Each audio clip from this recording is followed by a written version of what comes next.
Assalomu alaykum futbol muxlislari. Bugun sizlar bilan futbol olamidagi eng so'nggi yangiliklar bilan tanishib chiqamiz. Agar kanalimizga obuna bo'lmagan bo'lsangiz, obuna bo'ling va ushbu videoga kanalimiz rivoji uchun like bosishni unutmang. O'zbekiston o'smirlar 17 terma jamoasi bosh murabbiyi Islom Ismoilov navbatdagi o'yin oldidan shunday fikrlar bildirdi. Boshqa guruhlarda bitta yaqqol outsider bor, lekin bizning guruhda unday jamoa yo'q. Irlandiya ham o'ziga yarasha kuchli jamoa. Kechagi o'yinda ular nimalarga qodirligini ko'rsatishdi. Shu bilan birgalikda Panama termasini ham hisobdan chiqarmaslik kerak. Bu yosh toifasida har qanday natija bo'lishi mumkin. Shu sababli Irlandiya termasini ham yaxshilab o'rganib chiqdik.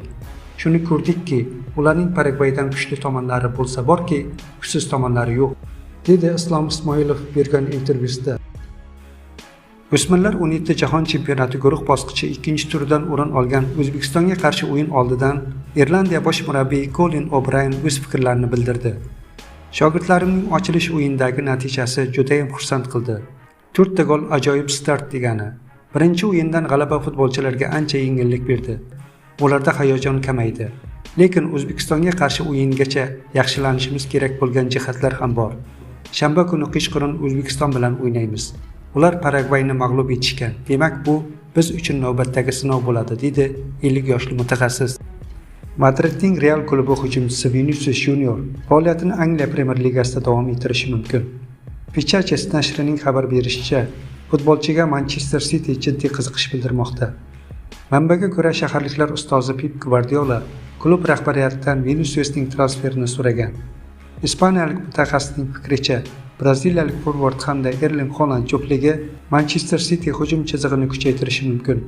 Hozirda ingliz klubi rahbariyati Vinicius uchun 150 million yevrolik taklif tayyorlamoqda.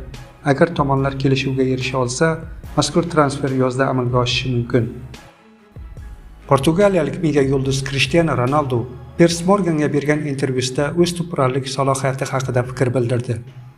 Har yili ko'proq gol urib kelyapman. Eng yomon mavsumimda ham 25 gol urganman. Hozir Apple'ning top jamoasida o'ynasam ham aynan shuncha gol urar edim. Saudiya ligasi Portugaliyanikidan va albatta Fransiyanikidan ancha kuchli. U yerda faqat PSG bor. Premier Liga esa albatta birinchi o'rinda turadi. Shuningdek, oltin butsa uchun Saudiyadagi gollarni ham hisobga olish kerak.